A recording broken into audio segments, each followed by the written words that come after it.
Hello, everyone, and welcome to Wolfed, a podcast for engineering leaders and those aspiring to deliver products and outcomes that matter.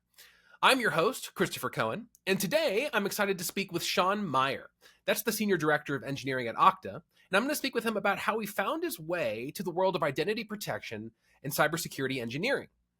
In today's episode, Shawn will talk with us about how he defines leadership, success, and a thriving workplace culture, and we'll cover why it's important for leaders to be flexible and be adaptable in order to foster growth opportunities within their teams. Further, he'll share his philosophy on sharpening team strengths versus eliminating their weaknesses in order to be effective. So, without further ado, let's meet today's special guest. Today, it's my pleasure to introduce Shawn Meyer, a dynamic leader whose career is decorated with countless examples of engineering excellence, as well as innovation and collaboration. He's got a wealth of experience spanning identity, SaaS subscriptions, application security, and more. Shawn brings a level of strategic insight that is second to none. And he's currently working as the Senior Director of Engineering at Okta and is renowned for his strategic acumen, fostering collaborative cultures and spearheading innovative projects that drive business impact. Thank you so much for joining me today, Shawn. It's a pleasure to have you on the program. Yeah, super pumped to be here, Christopher. Can't wait to have a nice conversation today. Let's do it. And for me, that conversation is going to start with you the way it starts with everybody, because I'm always just curious, like, what was your first exposure to software engineering? What made you decide to pursue it as a career path? What did that look like for you, Shawn? Yeah, I guess, for me, it was a long time ago. I was fortunate enough to have an uncle who, growing up in Iowa, he actually made the move to Silicon Valley to work as an engineer. And I had a lot of exposure through him with computers for the first time. And I think that was my first kind of introduction to computers. And ever since the beginning, it all starts with games, right? All it starts with games, and then just getting enamored with hitting buttons and some of the cool things, and having him explain to me, just how some of this worked. I just got hooked at a very early age. And then as I grew up, it just evolved from there. But I would just say, I grew up at a very fortunate time where computers were a hot thing. And there was a lot of innovation, and I had the family exposure to it, and I just fell in love from day one. Tell me what games, though. They're really kind of pathetic, because I remember when we got our first computer, my dad locked it down, right? So we had things like number crunchers, and then we had this really, really low quality, it was you type in text and it takes you through a dungeon, and you kind of navigate and traverse, this land. And then on top of that, we had things just like Hangman. And as I got older, we got into some of the stuff like, I remember Duke Nukem and, some of those games that started coming out. But it really started with some of those educational games. My dad was a teacher. He had a Mac, and that was when Mac was really ingrained with education. So I just loved interacting with the glowing rectangle from a very early age. So, had anything else crossed your mind in terms of like, well, I might do this, I might do that, or from that point was it very clear, like, I want to do something with engineering or software engineering or computers? Yeah, like most kids, you want to be that professional athlete. I think that was always true. I liked the idea of watching football with my dad and always, seeing myself as a professional athlete. That never materialized. But from the very beginning, I remember from the third grade, very, vividly, that I called it a coder at the time. Being a computer coder was what I wanted to do. As I went through high school and into college, I've never really changed. But yeah, there was always the romantic idea of playing professional sports, but sure, just wasn't in the cards for me. Absolutely. I think a lot of us can relate. And so, was there anything in your mind at this time of like, management experience or leading people, or was it just like, I want to have my hands on the keyboard, I want to be creating, maybe it's games or at least writing code, creating programs? For me, it was about creation from the beginning, right? I liked the idea, and I can't put my finger on when this kind of materialized in my brain, but I liked the idea of creating something with almost nothing. Obviously, a computer and having a set of hardware and being able to compute is a thing, but you really were limited based on your time and then just your creativity. And I liked that. I could create a lot. I could solve problems. I could do some interesting things. And it was really challenging and then rewarding, and a lot of frustration in between there. But that did evolve over time. At some point, I started realizing that code was really just a means to an end for me. I kind of lost a little bit of the magic Definitely there's magic involved with some things, but I really became from that mindset of, I don't want to play a game of chess. How do I teach people to play games of chess? How can I play 7 games of chess at one time? And that really, really resonated with me, that I want to help influence and get value through other people and help them develop and solve problems at scale. And I had this mental shift. And then at some point in my career, I made that change. Well, technical leadership is really that next step for me. I still love to code, but professionally, I really fell in love with helping develop leaders, helping develop engineers, and solving technical problems through other people. That's really interesting. Do you think there was a pivotal moment, like in these early dev roles, where this kind of clicked, that like, hey, I'm one pair of hands on one keyboard. I need more than that. Like, what did that look like? Well, I would say early on, before I really started maturing professionally, it became like my motivation kind of switched a little bit, in the sense that I knew I wanted to make more decisions. I felt like I was throttled on being able to solve problems in the way I wanted. But quickly I realized that that is not why leaders are leaders, right? It's not about making the decisions. I mean, some people enjoy making decisions, that's for sure. But I realized that the bigger challenge is, how do you influence other people? It's not about the decisions I'm making. It's about influencing others so collectively we're doing the right things. And once I realized how to unlock that way of thinking, that's when it really dawned on me that I can add value on this linear scale. And of course, better engineers, that is a very sharp linear scale. But when you start helping other people unlock value, suddenly your value proposition is exponential. It's not as easy to see, but the feeling that I have is, the more I can help other people be more effective in their roles, my value add is a multiplier effect. And that was kind of how I came to it by accident, which is actually pretty funny, because I always preach doing things with intention. But my approach was very much an accident, how I learned some of these lessons and kind of repositioned leadership in my mind, and really what I was trying to go after. I want to hear about that, but first I want to dig into 2 things you said there. One, you felt throttled by not being able to make the decisions you wanted to make.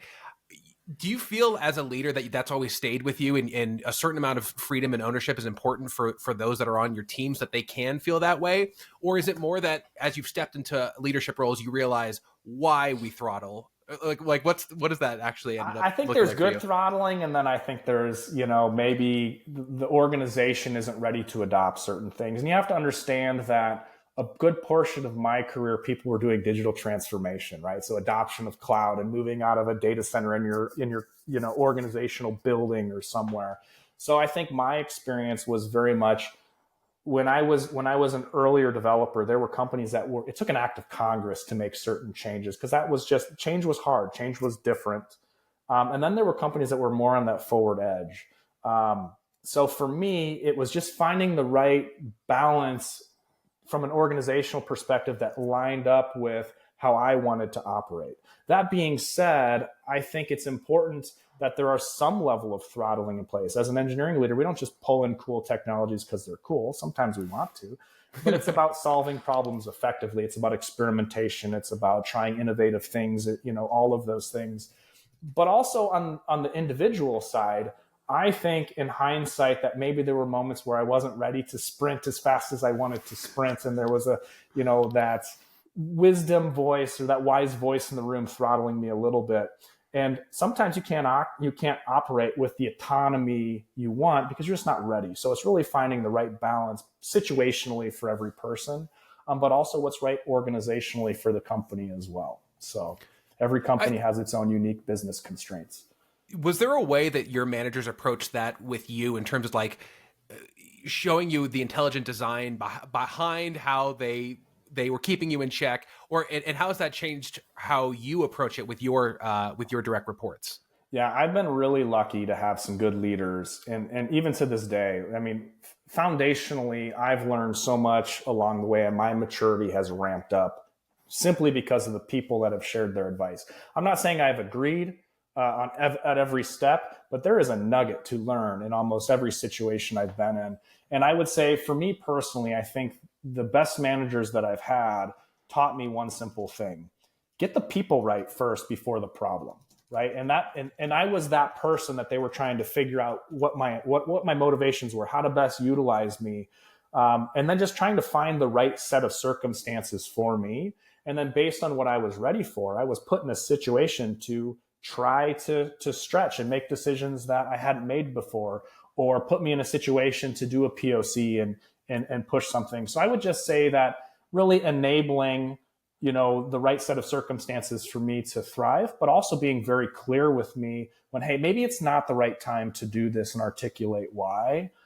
It wasn't always easy, I'm sure, to give me that message. I think some people would say, but I would say that just being direct, talking to the person, but also people mature at their own paces, and it requires experiences, and just giving me those experiences at the right pace at the right time without putting me in a position I'd fail too miserably, I think is all part of the puzzle. But I can't point to one single thing. It's just an aggregate over time of many experiences, and also many failures too. Fair enough. Something else that you mentioned is, influencing other people so that we're doing the right things. Maybe I guess like fostering buy-in at certain levels of an organization. You almost made it sound like there was like something that clicked for you there, where like you really realized the either how to approach that or the value of that. Could you speak to that a little bit more? Yeah. So let's just talk about influence, because sure. I told you early on that I wanted to make decisions, and I thought that was where success happens. You're doing well when you can make decisions. Well, I really realized there's three things, right? There's the decisions that we can make, and there's the decisions that we can influence, and there's the decisions that are made for us that are our constraints. Now, when you're thinking of the decisions you can make, just make sure you're letting those other people that want to make decisions, that they give them a chance to influence, give them a chance to influence you. Once the influence is done, once the decision is made, you move to how do we make this as successful as possible. So for me, the single biggest thing is figuring out just that framework, because I wasted so many calories early in my career trying to get the right decision, get that power, get that decision. Sometimes I would debate longer than I needed to because I didn't understand that a decision was made, or the influence, or I wasn't heard. So I think I had to learn along the ways what my role was in that, and what the organization or the person making that decision was trying to do. And once I learned the way, things became so much easier, because I learned, what am I willing to die on the hill for? What am I not? How do I help this be as successful as possible? How do I be the most helpful person in the room? And if I do that and I successfully navigate what decisions I can make, what I can influence, and decisions that are already made, it becomes way easier with way less friction to just help that organization succeed in whatever they're trying to do. So for me, that it's as simple as that, but it's not easy, right? It's not easy to think that way. And that always takes practice. Even today, there are moments I stumble thinking in that capacity. Yeah, because it sounds like, it's probably not always very obvious which of those decision, points we're at, in terms of like, hey, maybe the ones we can make, that's obvious, but in terms of like, which ones can we influence, which ones have been made, are there telltale signs for you that it's easier to rely on over time, where you're like, okay, I know that this isn't worth pushing? Yeah, there's some of that. It just takes some experience. I was doing a coaching session the other day with somebody, and I kind of used the metaphor of a wolf, a mother wolf and her cubs. The cubs just kind of figure out, or the pups just kind of figure out where they're going. And the mom brings them back when they've gone too far, and they've just kind of course corrected, right? And they get to explore, and they kind of figure out where the boundaries are. That's a very loose metaphor for sometimes you just got to figure this out, and you get this intuition. That being said, building networks, talking with people, having conversations, learning how to just probe and ask questions in an unarmed way, in an inquisitive way, keeping that inquisitive thing. If you remain curious, you learn a lot. And often what I found is I'm finding that I'm getting introduced into a conversation early because I have a good network. They'll say, hey, I'm thinking of this. Before they've decided, they've given me a chance. So suddenly they start coming to me with those chances. But you did say something, though, that I do want to challenge a little bit. For some people, please, knowing what you can actually decide isn't always obvious either. Oh. There are times where people will ask for permission for something that they have the authority to make themselves. And I think some people, they may know they can do it, but they may not feel comfortable. So sometimes we give the decision-making power away instead of giving that influence away. So I think it just takes time. It takes practice. It takes building confidence as you get that experience. But it really comes down to navigating people and talking with people and building a good mentorship structure to help, navigate some of that. But it's something that I think is earned over time and developed over time. Yeah, that's such an interesting point because, like, I wonder, do you think that relates to company culture and folks feeling like I need to ask permission to make a decision that I should have the autonomy to make? And does that lay with the manager to make sure that people have that confidence and that power?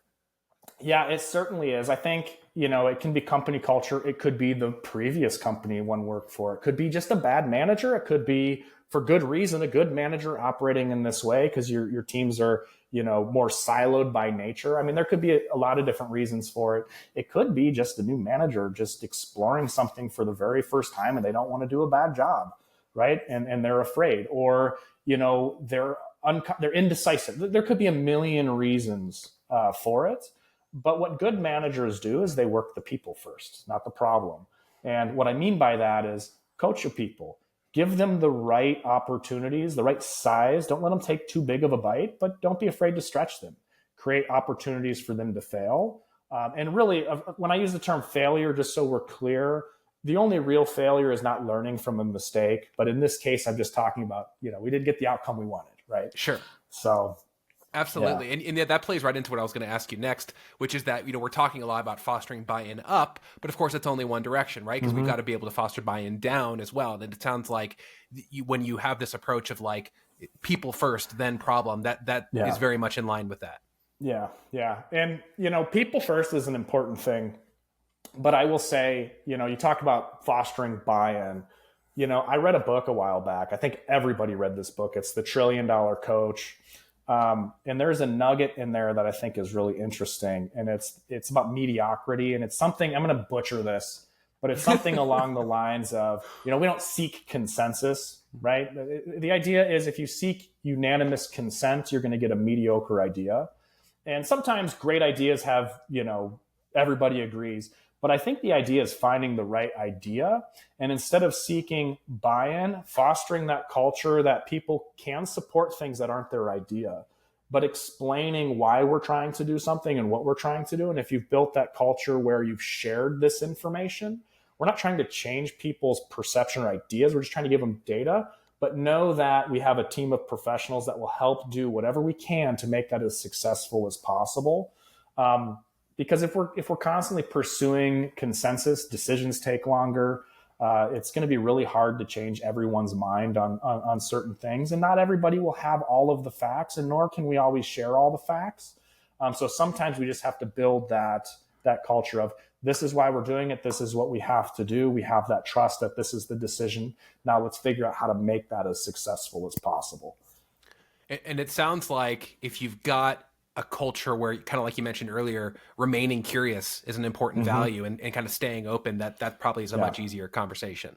Yeah, exactly. And one of the other things that I would say is, and I don't remember where I learned this from. I'm sure it was some book somewhere, but the idea is just because we get an outcome we don't want based on the decision doesn't mean it was the bad decision, right? If there's a 90% chance that something is going to succeed based on the decision, and it happens you get that 10%, that might be an execution problem, not a decision problem. That doesn't mean the decision was bad.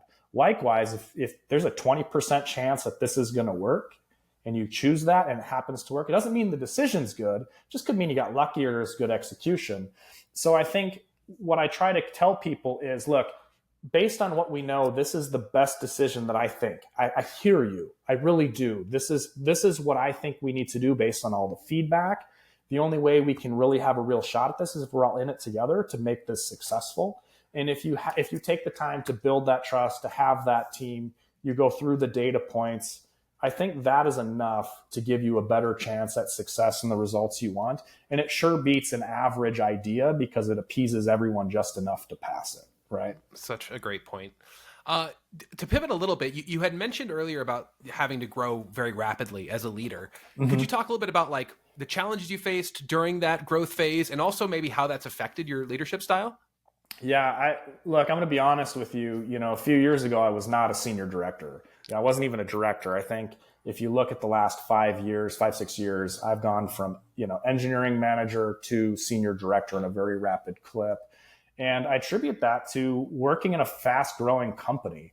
And in a fast growing company, if you've worked in a startup that's a Series A company versus a publicly traded company that has thousands and thousands of employees, your day to day looks very different.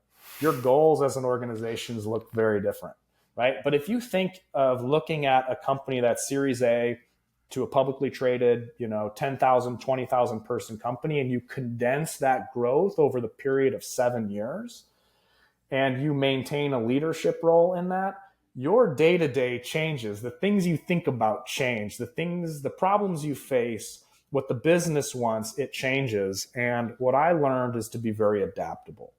I've actually gotten numb to reorgs, like reorganizations. It becomes one of those things that I've developed this mentality that I want to be the most helpful person in the room. And then today I happen to be chartered with developer experience, but I am not a developer experience director. I am an engineering director who is very capable of developer experience, which means tomorrow, if some other business need arises within my organization or outside, I can be adaptable because my skill sets can traverse that. If I tie myself to a function, I become very expendable really quickly. So one of the things I learned was flexibility, be helpful, understand what the needs of the business are today will be very different from tomorrow. The skills that made me successful today and how I got here today are not what are going to make me successful tomorrow. I have to build on top of those. So being part of a fast-paced organization and surviving that growth, I had to be very aware of my own personal capabilities. I had to seek out intentionally growth opportunities. And then I had to understand and really be in tune with how the business functions are changing, what the organization's changing, and really what it comes down to. Engineering leadership is a team sport. Surround yourself with good people. There's that quote, you're the average of the 5 people you hang around.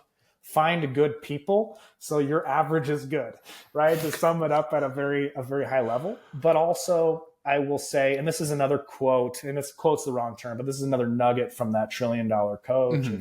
There are no good CEOs. There's the right executive for the right organization at the right time. We all have something we can add to an organization. So figuring out what the organization needs, being adaptable to that, I think was a good skill that I learned. And then having a set of coaches, a set of mentors, and really bosses that allowed me time to grow and helped me grow and develop. So a lot of it was situational. I just happened to be in the right organization that had the right set of people to help me grow. And then I surrounded myself with the right people, had the right mentality. But I didn't always. There were some stumbles along the way. It wasn't easy. I had to learn, and I had to be brutally honest with myself along the way. But that growth mindset, I think, is critical, but it doesn't come easy. Yeah, and not to put you on blast, but I want to hear about that, just in the sense of like, so if this light bulb goes off, that adaptability, flexibility, this is this ultimate quality. Mm-hmm. I mean, how easy was that to kind of find in yourself? It wasn't. And tell me. So early on, I will say this. I came from a very technical background. I was an engineer for a long time. I got to engineering manager the way many do. It's being really good at engineering, and then a spot opens up, and your name is like, "Hey, let's make this tech lead engineering manager." So I got there just being the person that would grind on a problem, solve a problem. I was constantly trying to be the best technical mind in the room. Trying to help. Things pass, get all the production work done, everything, right? And my name got selected, but I was ill-equipped to be an engineering manager. I was. The things that I've been praised for are no longer the things that are going to get me to that next step. And in the beginning, I thought we would just brute force our way through. We need to be more productive as a team. I'm going to work a little extra hard. I'm going to commit code. So I had to learn how to influence others in the team. Share information, create an effective team. I had to learn how to drive engineering excellence at the team level. And that didn't come naturally. That took a lot of reading. It took a lot of talking with other engineering managers. It took a lot of experimentation and stumbling. But once I started figuring out how to be a good engineering manager without losing, my talent at the keyboard, then I got thrown into a position where I became kind of the main person that really understood an important part of the product, and more parts of the business started coming to me, and I started solving product problems, or organizational problems with my team. And I got really good at that. But then I needed to get to the next level. Now, suddenly our product was growing bigger. We needed to break it into multiple teams. Now I had to figure out how to scale my time because I was brute forcing, understanding where the product was. I knew all the backlogs. I knew where the roadmap was going.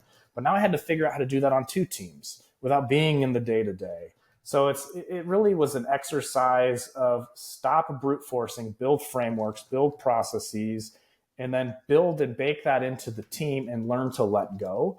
Because I had developed such a high quality bar. I knew what engineering excellence was. My processes were very, I wanted this really tight engineering machine, but I didn't know how to give it away. And that was the piece that was challenging, and I had to develop those. So it seemed like every step was hard earned, and I probably made every mistake along the way. But the most important thing I would say was I had to learn to not be the one that did it and get the people right first. Figure the people side out, the team side out, so they can solve the problem, not me. So that was the hardest lesson. And we're talking a lot about this, and with regard to engineering leadership. I wonder how important adaptability and flexibility. Do you stress these qualities for your team members, even as individual contributors? A, not just so that they're prepared to step into a leadership role, but B, is it still important at that level as well? Yeah, you have to be flexible at every level and in different capacities, right? So if your organization's growing, chances are even the way the organization's structured, how you solve problems is gonna adapt. And resting on your laurels because that's the way we've always done it is a sure tell sign you're not being flexible, right? There are good reasons you got to keep doing certain things, right? There are compliance rules that you got to follow, right? But I think understanding that innovation is about adaptation. It's about growth. It's about trying new things. It's not about being stuck in the same mindset. You can intentionally choose to continue to do something because it's the right thing to do, but you should continue to be able to adapt. As engineers, right? Your next opportunity might be on a different team, not the team you're on. So being able to adapt to a new manager, adapt to a new way of working, a new style.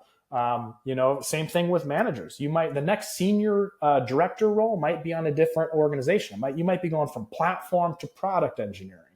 So, while that's largely about growth, the business changes. There's going to be a new manager that you have. There's going to be a new product owner, a new stakeholder, a new, process that comes, a new legislative change. All these things happen in a dynamic work environment that if you don't have some level of adaptability baked in, you're going to have a hard time. Even when you're debating day-to-day ideas, if you think, product A or approach A is great, I think approach B, which is totally different, is the way to go. We can both have our convictions, but if we're not adaptable, we're not going to hear each other, right? So it shows up in so many simple ways, complicated ways you wouldn't expect and ways you would. It's just adaptability by the very nature is a word that it's hard to be wrong when you say you got to be adaptable, right? It's just broad enough that it applies everywhere. You mentioned kind of that own challenge of scaling, reorganizing your own teams and having to, I'm sure it's very much the same process of like, okay, we're kind of at square one. This is new. And you sort of said like at some point you're realizing brute forcing, it's not the way to go. We've got to put these frameworks in place. Are there any, as you've gotten better at it, are there any major takeaways there in terms of like, here's how I do this, here's how I'm going to find success moving forward? Is it still kind of case to case? What do you think? So definitely case to case in the sense that you're going to organize based on the set of constraints, budgetary, whatever. You're going to have problems you want to solve. You're going to have strengths. You're going to have different dynamics amongst the team. You're going to want to, all sorts of different things go into it. For me, it comes down to a simple fact is what problem are we trying to solve? Think of your time horizon. I don't want to reorganize every 6 months. I like to think in like a 2 to 3 year time horizon. Are we able to, what kind of challenges, where do we want to be? What's the intention behind what we're trying to do over the next 2 to 3 years? and try to look at from that lens, and then figure out the people that are going to be happy, 2 are going to be curious, 3 are going to be motivated. But what's the right balance? What are the skill sets? What are the strengths? Let's make sure that they're all working and meshing well together. But there's a lot that goes into something, but it always starts with, what are we trying to accomplish? And then what's the best way to accomplish it? And then make sure that that's going to work as best we can in that 2 to 3 year time horizon. Now, of course, the time horizon may vary by a number of factors. I'm just using that as an arbitrary number, but Sure. I think it's important to have more intention on why and what you're trying to accomplish. And then, of course, it comes down to people. What people are going to make that successful? So, and Definitely. what gaps do you have? I think that's equally important. What are the gaps that we have? Yeah, and I want to talk about that too, and sort of starting with, like, you mentioned something that I think is really critical about the nature of growth, which is that here you are, this excellent engineer, you're being put because of that into a position of leadership, and you said, like, the things you were praised for no longer necessarily apply. That's not the metric by which we can say Shawn's killing it. He's doing an excellent job. Yep. So and of course it's been a lot of learning for you, but I wonder how that relates to your own teams. Like, when you are looking at, you've got a technical background, how do you approach developing technical leaders within your team, keeping this in mind for them? Yeah. So, I talked a little bit about the team and some gaps. I think it's important to have a well-rounded team, and that can be many things. But if we talk about, soft skills, hard skills, technical skills, all of that, what does your team do really well? Where are some gaps that you have? What are the strengths of your team? What are the weaknesses? Just really taking inventory of everything. And then you figure out, okay, now I know what our team needs. I know where the deficiencies are. I know where their strengths are. I know what we can and can't do. Then you start looking at the individuals. If hiring's at play, then you try to augment based on hiring. But from a growing standpoint, I have a pretty simple philosophy at a high level. We all have strengths and weaknesses. Yes, sometimes our strengths can become our weaknesses under the set of right circumstances, but I like to focus on strengths. If we are constantly focused on developing just our weaknesses, we're going to create a bunch of very average humans. We are a team. It is a team sport. Engineering, building product, we work at this together. Now, there are weaknesses that we all have that we need to address, right? Some will hold us back, and we need to develop those, and we'll address those. But I like to figure out what those strengths are and where people get energy, and then invest in that so we can really accelerate their growth, leveraging their strengths, and try to find the best possible scenarios that we can take advantage of those strengths. That being said, there are things we have to do in the day-to-day where we need to develop, and we'll do that as well. But I really like to focus on developing strengths and where people get their energy from, and only focusing on weaknesses when it's holding folks back. Is there ever a question mark around finding these qualities in a certain team member and really knowing for sure, like, hey, this is where this person is absolutely excelling. This is where they don't do so strong. I mean, what does that look like as you look at a team holistically? You got to you got to talk to your people. You got to learn about them. You just got to observe. I mean, obviously in interviewing, we have to be very intentional. What needles are we trying to move in the teams? What are we trying to hire for? What are the deficiencies? And really start asking questions on that. But once someone is in the team, they may not even know something's a strength, or it might be something they're really good at, but it does not derive energy. So just it's an exercise of talking, having conversations, career conversations, having sessions, one-on-ones. Don't talk about status, talk about them, talk about their career growth, talk about what's going well.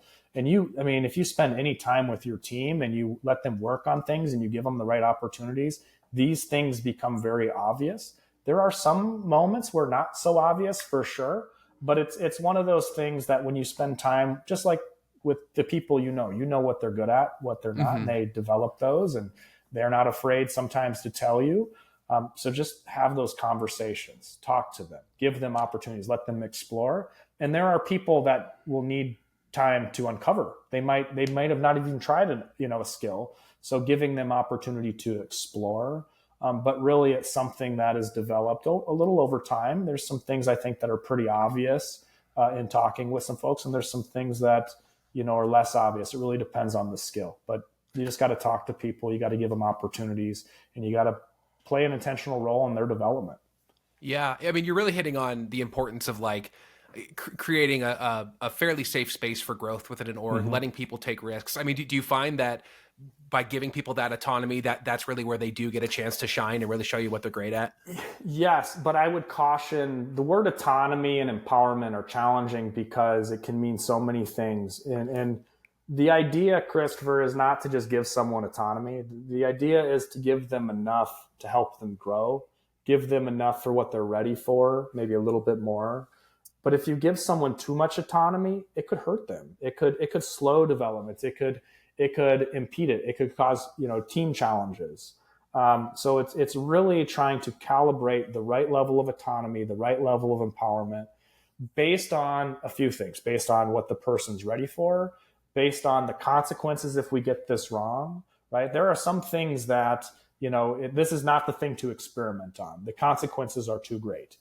So there's a lot of things we want to calibrate to, but it's really finding the right mix for the person at that given time and the goals that you have, and fostering, a no fault environment, a blameless culture, but also making sure that you have the right set of circumstances for that individual as well. So don't give them too little, don't give them too much, and then find the right risk level for what they're willing to take on.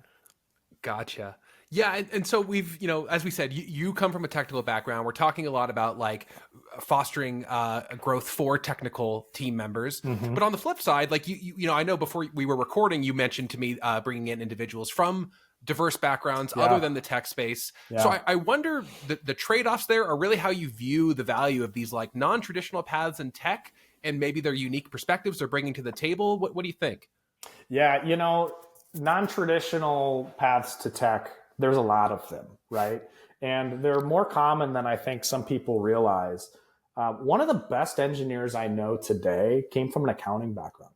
One of the best engineering managers I know came from a legal background. We just realized that if you find people that love technology, develop that, whether they go to a code camp or maybe it's a mid-career shift, you got to know how to code, to be an engineer. If you're coming in as a junior engineer or an engineer one, that bar is different. The expectations are different. But I would say, look, if you have someone that's curious, you have someone that's hungry to learn, they have some basic skills coming in, this is what they're passionate about. I don't care where they came from.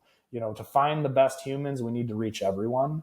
And that's really what hiring is all about, reaching to find the best possible people. And the best possible people can come from many different places.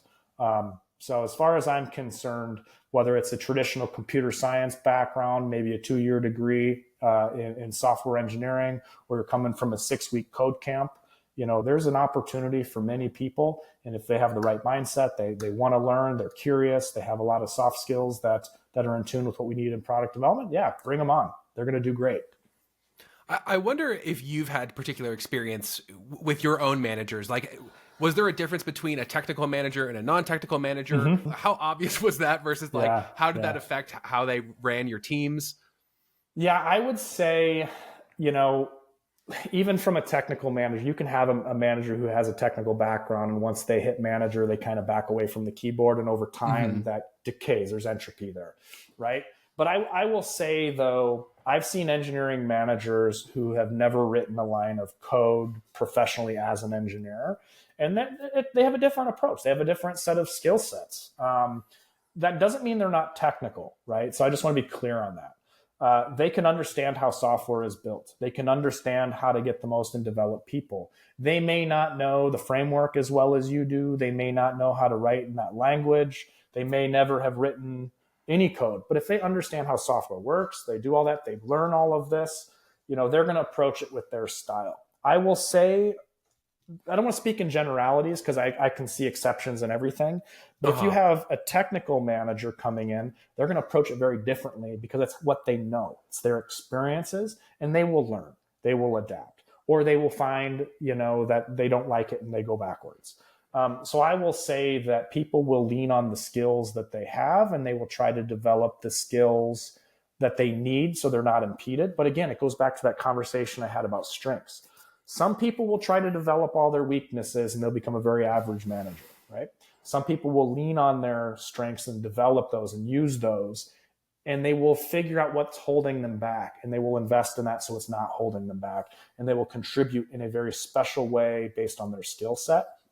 So without speaking in too many generalities and specifics on that, I will say that yes, you will see something different, but they're leaning on skills that are very useful in software. For example, I'll give you one concrete example.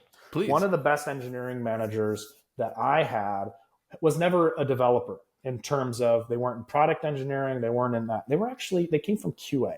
They wrote code. There was some of that, but they came from that testing approach. They never really built a product from a product engineering lens. But they were so good at helping me develop and tune my way of thinking on quality, how to influence other teams, because they were the ones that weren't working on the thing. They were working on other teams and trying to influence change in those other teams. I learned so much on that and working cross stakeholders with this person. I learned a lot about engineering excellence from a quality perspective. But this person was also a really good mentor and coach and had different set of skills that influenced my development as well. And on the other side, I've had a very technical engineering manager early on, and that person really taught me how to think about learning a technical skill set. He taught me how to not just understand my deficiencies, but how to go about creating structured learning and improve, write better code at scale, how to read code bases, and all sorts of stuff on like what's fast. How do you measure that? How do you improve, the engineering efficiency of your team, et cetera? So you learn something from everyone, but they all bring different set of skills to the table, and they will contribute in a different way, and they will invest in the areas that are holding them back. So I don't know. It's probably maybe not what you were looking for, but I would say that with curiosity, passion, learning, someone who's really good at developing their skills, you're going to find a great manager. It's actually exactly what I was looking for. And I mean, you kind of just summed it up, and I was just going to dig into one other thing about, you said someone from a legal background ended up being one of the best engineering managers you've ever seen. Was it those same skills that makes you say that, or what makes you look at them and go, man, this guy is a kick-ass engineering leader? Yeah, well, first off, this person, what made them a really good engineer, they were a good listener. Yeah, so that's the first thing. They were a really good listener, and they were very, very good at clearly articulating what they wanted you, like sending the message. There was no subtext. It was very good, concise messaging, both in written format, great at documentation. But this person, they did have a technical mind too. So they were very good at the engineering piece, but they were so good at trying to understand what's going on in the team, asking questions, leading the team, from a leadership perspective, giving the team a voice, documenting everything. And this was also in a very remote work environment. So having strong written communication skills. There was not a lot of misunderstandings that happen in the day-to-day. And they were very good at just explaining why we're doing what we're doing. The communication was really, really strong. That's not the only reason. There's many dimensions to this person. Sure. But they did not come from a traditional computer science background. They definitely spent some time as an engineer through a career shift. But yeah, they very much came from a legal background. Gotcha. Last question I have for you on this topic. I'm curious, like in your personal opinion, as someone continues to grow through an organization, from manager to director to VPE to CTO, is there a level where we have to say, hey, we need a very clear technical background for one of these roles? Or do you think there's success to be found no matter your background at any of these tiers? It comes back to what I mentioned briefly earlier. It depends on the organization, right? And the culture of the organization. Some organizations will want a manager that has a very strong technical background. Some won't. So it really comes down to situation. Just like CEO, right? You put a really famous CEO in a different company, maybe they're not as successful because it's a different company. That doesn't mean they're a bad CEO. It just means that's not the executive for that thing. Same thing with any skill set. You might not have the skill set for this organization, but you find the right organization, you will be very successful. So I'd say that. But I will say, if you're going to be a technical leader, you got to develop some sense of technology, right? just because you didn't start with it doesn't mean you can't learn it, develop it. If there's not a desire, if there's a desire there, go for it. But I will say, don't let that lack of computer science degree or some piece of paper, don't let that path be what's holding you back. There's so many different ways to get to where you want.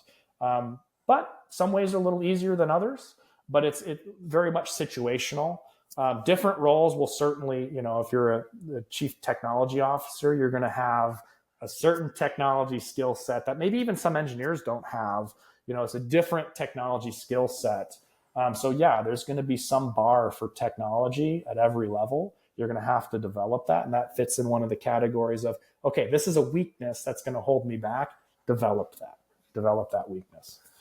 Love that. Beautifully said, sir. And so I kind of want to round us out here with maybe some more rapid fire questions. And sure. I always say that, and this doesn't end up being rapid fire, but we'll try. And so one thing I'd ask you is, tell me if there's one piece of advice that stands out, something that you wish you had heard earlier in your career. The one piece of advice that stands out for me is pretty simple.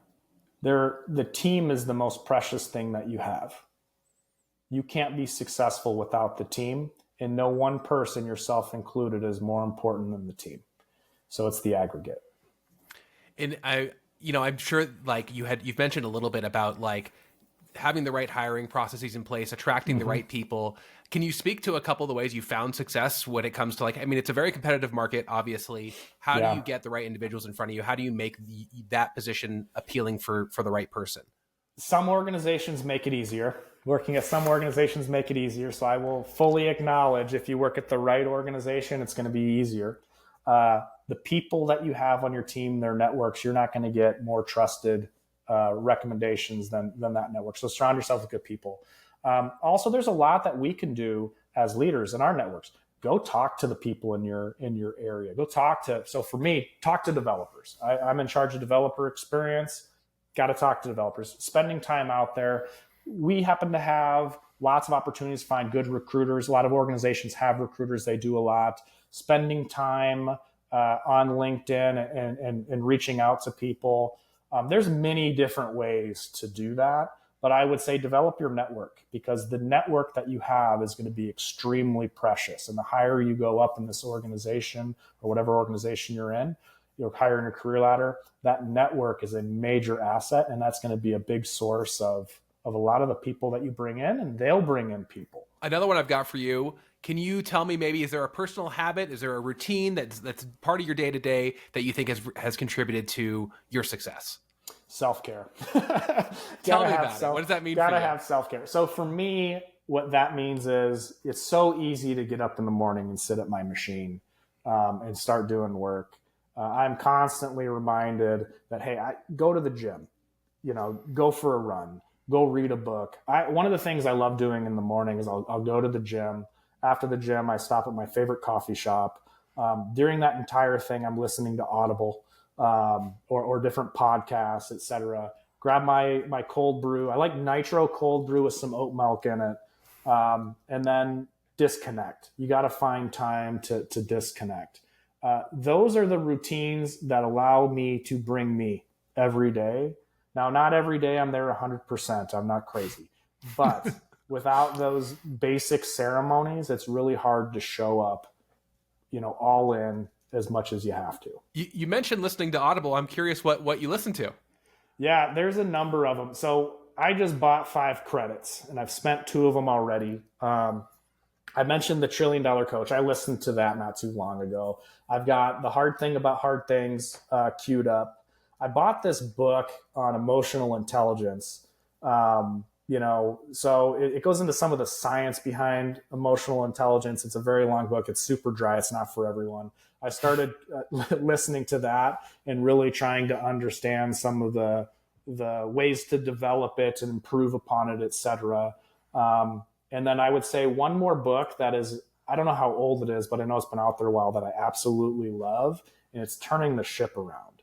It's a great book on leadership. It taught me one thing that really helped me empower the people on my team while still giving me a chance to have some influence. And it's the idea that telling your team, don't ask for permission, just tell me what your intentions are. Tell me what you intend to do. what that does is two things. One, it gives you the power and the authority to make a decision, but it gives me a chance to course correct, gives me a chance to influence, gives me a chance to put the brakes on if something's off. Very simple lesson, but very powerful, because it was something I struggled with, is to giving up some of that control. So it was a good book for me. That's awesome. How about those podcasts? What do you listen to? So for podcasts, this is going to be interesting. So I'm the guy that will just search a term and listen to a podcast. I'm not a Joe Rogan guy. I won't watch, much of that. My stuff is I love leadership podcasts. I like listening to TED Talks. I like listening to, this is really weird, but I like listening to finance stuff. One of my personal favorite things is like personal finance, because it teaches you a lot about thinking in long time horizons, teaches you a lot about strategy, developing a strategy, sticking to the strategy. Don't let your emotions get in the way, patience, all of that kind of stuff. And I really enjoy it. So there's a lot of different things along that I listen to, but there's not one specific podcast I go back to. I'm a searcher and a browser. Last one I've got from you, I'm going to frame this from the perspective of us here at QA Wolf, which is that, of course, like QA, we haven't touched on it a ton, but it's a hugely important part of the engineering process. I wonder, what are your thoughts on the role of manual QA versus the role of automated QA, as well as, at QA Wolf, we're automation as a service. What do you think of that idea? Yeah. So first off, the more you can automate your QA, the better. But nothing beats a good old exploratory QA test. So I think you have to have a balance. You got to make time for both. But the more you can automate, the better, because then you're more confident when you make changes without introducing regressions. Whether it's end-to-end tests, smoke tests, whether it's simple unit tests. There's a lot of ways to automate QA. But I don't want to rely on manual testing either. I do think it's an important part, especially some of those exploratory tests. But I'll be honest, the moment you're relying on manual tests, you're never going to get the same level of results. And you're just not going to do it as much. It's not going to have the same payoff. So you got to have a good blend, but you want to rely more on automation. The more you can automate, the better.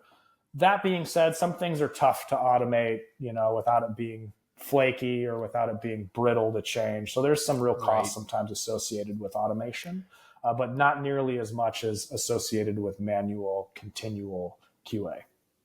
Yeah. And I mean, it's a great point. And this aspect of taking that off of a team's plate, automation as a service is a fairly new space. Like you've mentioned, it can be flaky, it can be brittle, it can take a ton of time. Do you think there's value in teams considering automation as a service as like an important part of their process? Yes.